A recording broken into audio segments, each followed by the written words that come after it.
Chapter 2. The Farmer's House. Augustus Waters drove horrifically. Whether stopping or starting, everything happened with a tremendous jolt. I flew against the seat of his Toyota SUV each time he braked, and my neck snapped backwards each time he hit the gas. I might have been nervous, what with sitting in the front seat of a strange boy on the way to his house. Keenly aware that my cracked lungs complicate efforts to fend off unwanted advantages, but his driving was so astonishingly poor, I could think of nothing else. He laughed, nodding.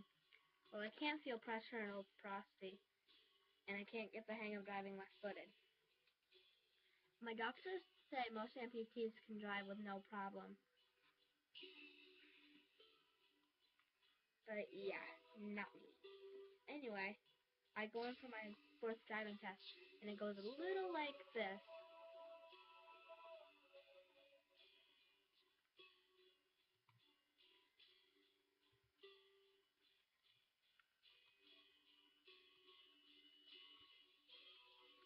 Sorry, I had to send a friend a message. Anyway, I go in for my first driving test, and it goes about like this is going. A half mile in front of us, a light turned red. Augustus slammed on the brakes, tossing me into the triangular embrace of the seatbelt. Sorry, I swear to God I'm trying. Right, so anyway, at the end of the test, I totally thought I'd failed again, but the instructor was like, you heard that? Sorry. Your driving is unpleasant while it isn't technically unsafe. I'm not sure I agree. I suspect cancer perks. Cancer perks are the little things cancer kids get that regular kids don't. Basketball signed by sports heroes, free late passes on homework, unearned driver's license, etc. Yeah, the light turned green. I braced myself. Augustus slammed the gas. You know they've got hand controls for people who can't use their legs. I pointed out. Yeah, he said. Maybe someday. He sighed in a way that made me wonder whether he was confident about the existence of someday. I knew osteosarcoma was highly curable. But still, there are numbers of ways to establish someone's approximate survival expectancy without actually asking. So I used the classic. So, are you in school? Generally, your parents pull you out of school at some point if they expect you to bite it. Yeah, he said. I'm at North Central. A year behind, though. I'm a sophomore. You? I considered lying. No one likes a corpse after all. But in the end, I told the truth. No, my parents withdrew me 3 years ago. 3 years? He asked astonishedly. I told Augustus the broad outline of my miracle. Diagnosed with stage 4 cancer, thyroid cancer, when I was 13. I didn't tell him that my diagnosis came 3 months after I got my first period. Like, congratulations, you're a woman, now die. It was like, we were told, incurable. I had a surgery called radical neck dissection, which is about as pleasant as it seems. As it sounds. Then radiation, then tried some chemo for my lung tumors. The tumors shrank, then grew. By then I was 14. My lungs started to fill up with water. I was looking pretty dead. My hands and feet started to balloon. My skin cracked.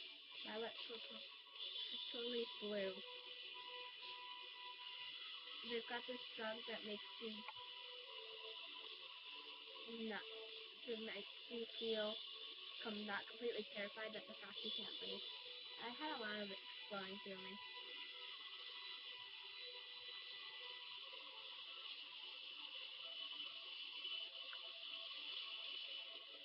And it had a lot of it flowing through me through a PICC line, and more than a dozen other drugs besides. But even so, there's a certain unpleasantness to drowning, particularly when it happens over the course of several months. I finally ended up in the ICU with pneumonia. My mom knelt beside me at my bed and said, "Are you ready?" And I told her I was ready. And my dad just kept telling me that he loved me in this voice that was not breaking as so much already broken. And I kept telling them that I loved him too, and everyone was holding hands, and I couldn't catch my breath.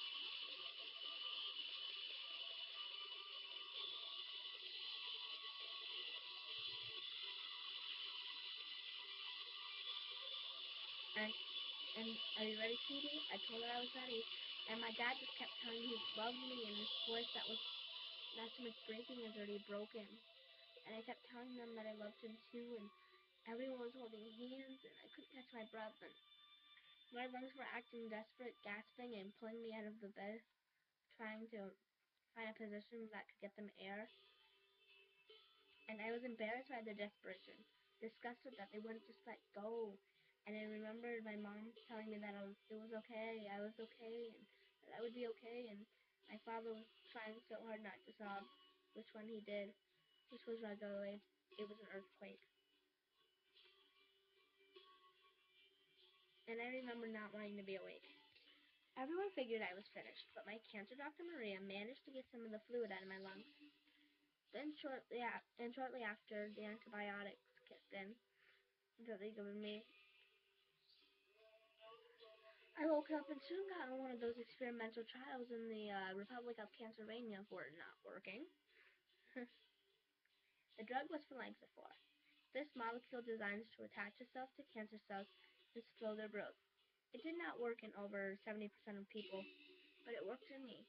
The tumor shrank, and the tumor shrank, and they stayed shrunk. Huzzah, phalanxaphore! In the past 18 months, my mets had hardly grown, leaving me with lungs that suck at being lungs, but could conceivably struggle along indefinitely with the existence of drizzled oxygen and daily phalanxaphore. Eminently, my cancer miracle only resulted in a bit of purchase time. I did not know yet the size of the bit, but when telling Augustus, I painted the rosiest picture, embellishing the miraculousness of the miracle. So now you've got to go back to school.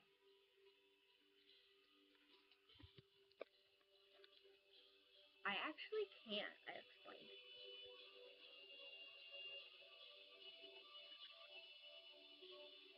Because I already got my GED.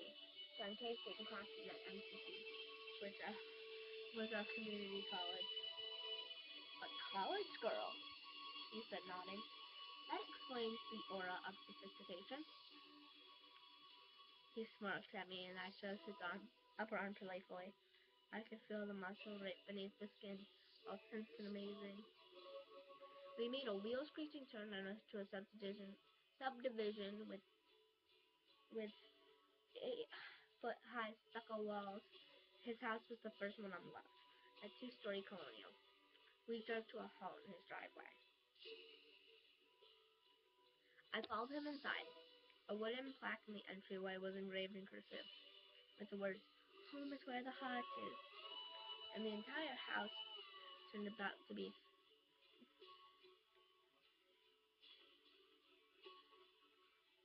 his whole house turned out to be festooned in such observations.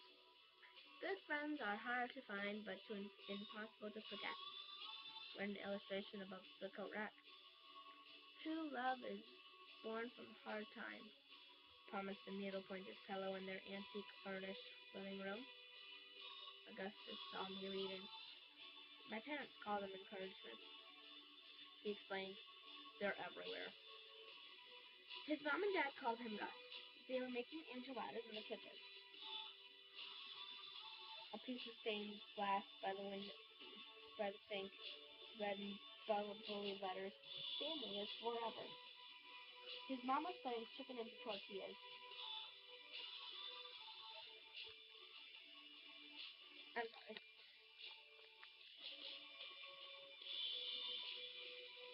Then he rolled up and placed them in a glass pan. They didn't seem too surprised by my arrival, which made sense. The fact that Augustus made me feel special did not necessarily indicate I was special. Maybe he'd not go home with just a girl every night to tell her or even feel her up. This is Hazel Grace, he said by way of this introduction. Just Hazel, I said. How's it going, Hazel? Asked Gus's dad. He was tall and almost as tall as Gus, and skinny in a way that parentally aged people usually aren't.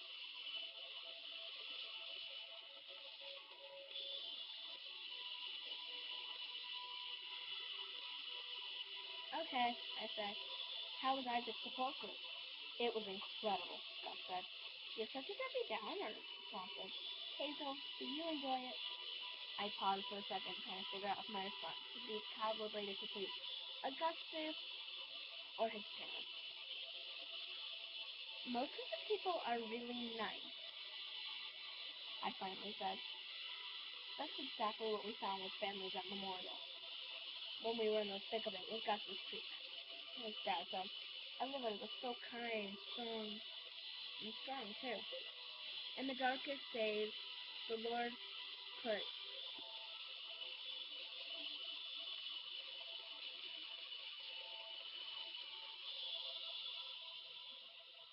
puts the best people into your life. Quick, give me a throw pillow and some thread, 'cause that needs to be an encouragement, Augustus said. His dad looked a little annoyed, but Gus wrapped his long arm around his dad's neck and said, I'm just kidding, Dad. I like the freaking encouragement. Provides everything you need. I'm just kidding, Dad. I like the freaking encouragements. I really do. I just can't admit it because I'm a teenager. His dad rolled his eyes.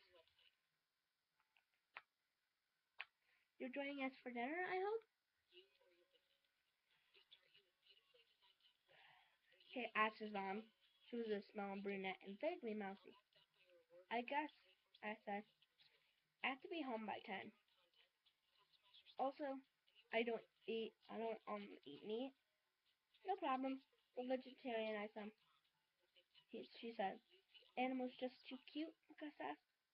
I want to minimize the deaths I am responsible for, I said. Gus opened his mouth to respond, but then stopped himself. His mom filled the silence. Well, I think that's wonderful. They talked to me for a bit about how the enchiladas were famous water enchiladas, and that they were not to be missed, and how Gus's curfew was also 10, and how they were inherently distrustful of anyone who gave their curfews other than 10. And was I in school? She's a college student, Augustus interjected. And how the weather was truly and absolutely extraordinary for March. And how in spring all things are new. And they didn't ask me once about my about my oxygen or my diagnosis, which was weird and wonderful, Augustus said. Hazel and I are going to go watch V for Vendetta so she can see her filmic doppelganger, V for Vendetta Natalie Portman. In the 2000s, Natalie Portman. The living room TV is yours for the watching.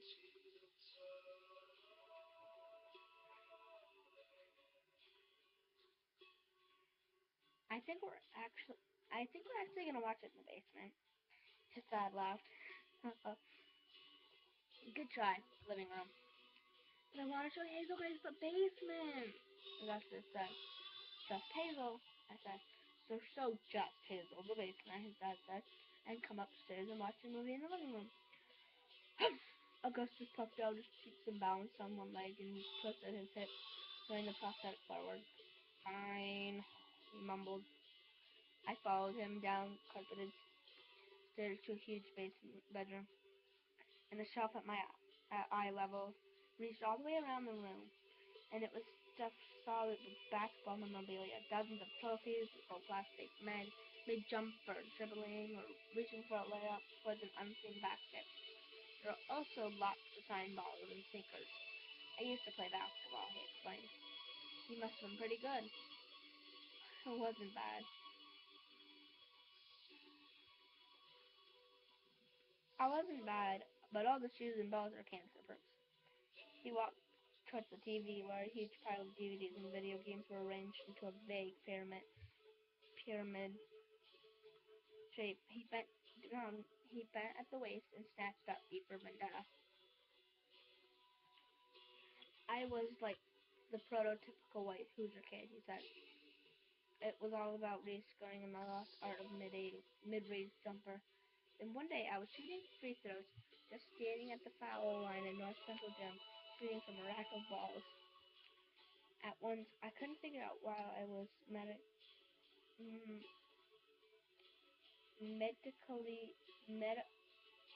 I'm sorry, I can't pronounce that word. Tossing a spherical object into a toroidal object. It seems like the stupidest thing I could ever possibly be doing. I started thinking about little kids putting a cylindrical peg through a circular hole, and how they do it over and over again for months when they figure it out. And how basketball was just a slightly more aerobic version of the same exercise.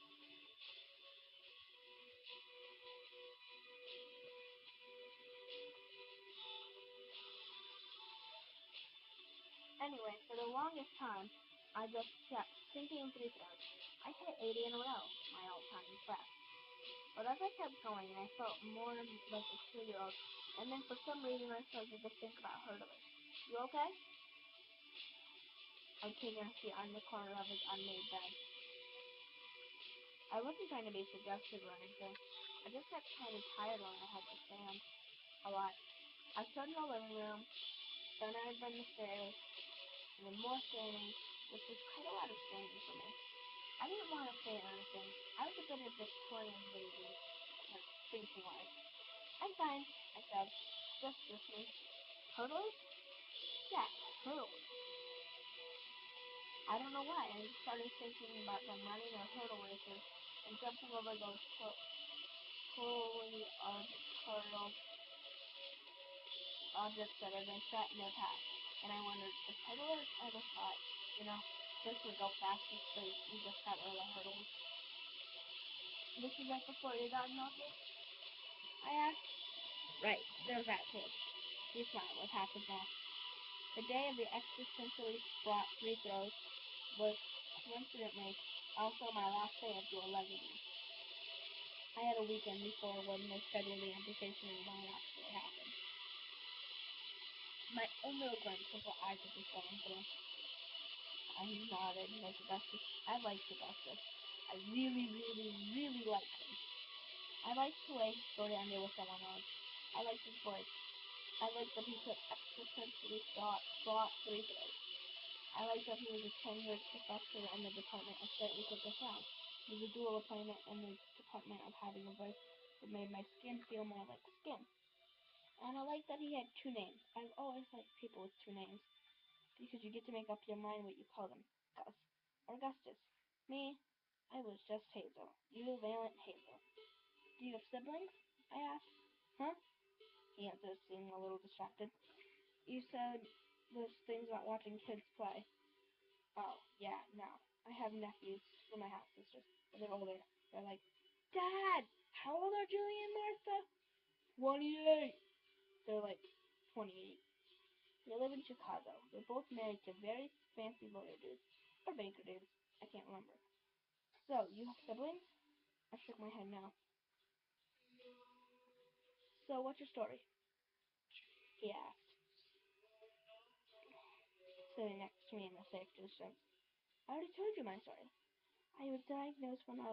No, not your cancer story. Your story. Interests, hobbies, passions, weird fetishes, etc. Weird fetish. I said, don't tell me you're one of those people who become the disease. I know so many people like that. It's disheartening. Like, cancer's in the growth business, right? The taking people over business. But surely you haven't let it succeed prematurely. It occurred to me perhaps I had.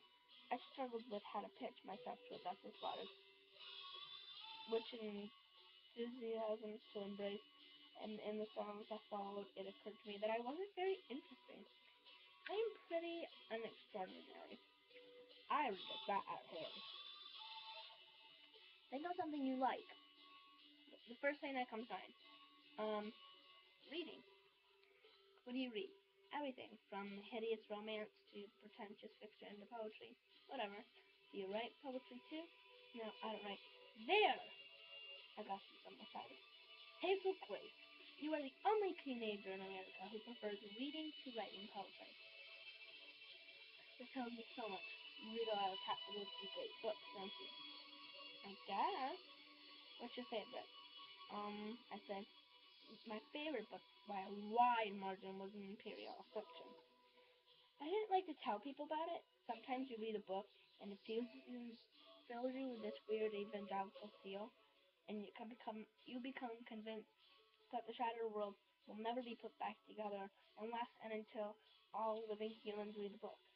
And there are books like Imperial Affliction, which you can't tell people about. Books so special and rare, yours, that advertising your affection feels like betrayal. It wasn't even that the book was so great or anything.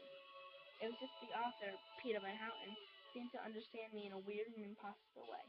And Imperial Affliction was my book, in the way my body was my body. And my thoughts were my thoughts.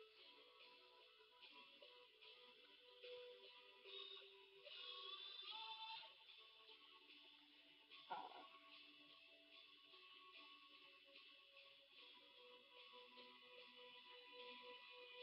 so, even so, I told Augustus, my favorite book is probably an Imperial Affliction. I said, does it feature zombies? He asked. No, I said. Stormtroopers? It's not that kind of book.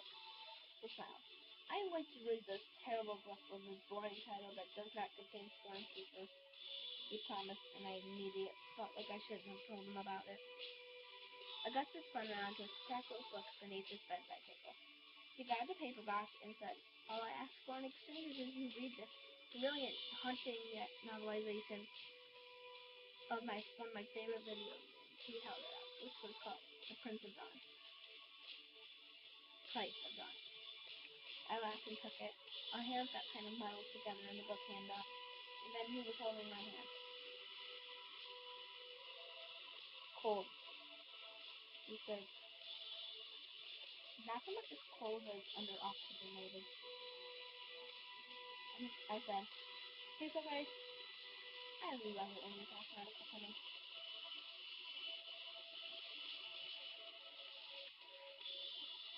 He stood up and pulled me with him, and didn't let go of my hand until we reached the stairs.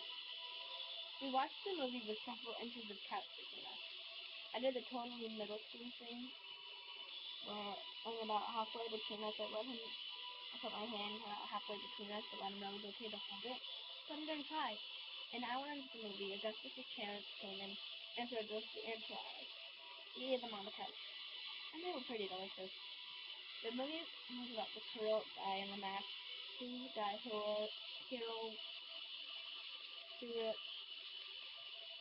heroically for Natalie Portman, who's pretty badass and very hot, and does not have anything approaching my puppy steroid face. As the credits rolled, he said, pretty great, huh? Pretty great, I agreed. Although it wasn't really, it was kind of a boy movie.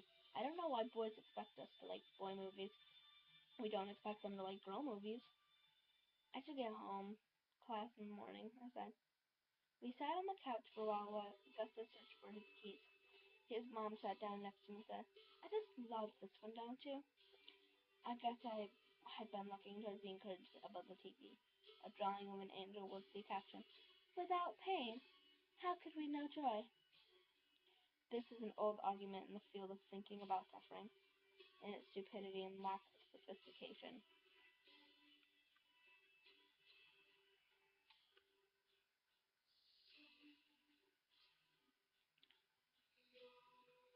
And lack of sophistication could be plumbed for centuries, but suffice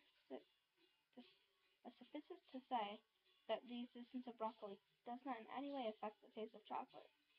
Yes, I said, a lovely thought. I drove Augustus's car home, with Augustus riding shotgun. He had played me a couple of songs from a band he liked called The Hectic Glow. They were good songs, but I didn't know them already, so they weren't as good to me as they were to him. I kept glancing over at his leg, or the place where his leg had been, trying to imagine what the fake leg looked like. I didn't want to care about it, but I did a little. He probably cared about my oxygen.